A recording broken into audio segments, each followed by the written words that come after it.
तर जीएसटी बद्दलची अफवा कोणत्यात आणि वास्तव काय की प्रत्येक बिल हे संगणकाद्वारेच द्यावं लागणार, तर वास्तव असं आहे की लेखी किंवा संगणकीकृत असं दोन्ही बिल दिले जातील, ते चालतील, ग्राह्य धरले जातील।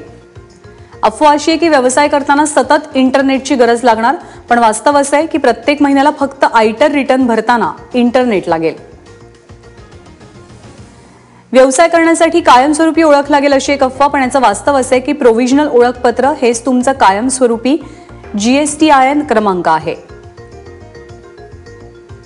अफवा अशी देखील आहे की व्यवसाय सुरू करण्यापूर्वी नव्यानं नोंदणी करावी लागेल, पण नोंदणी करण्यासाठी 30 दिवसांचा कालावधी तुम्हाला मिळणार आहे। प्रत्येक महिन्याला 3 रिटर्न भरावे लागतील, पण रिटर्न एकच आहे की ज्याचे 3 भाग आहेत।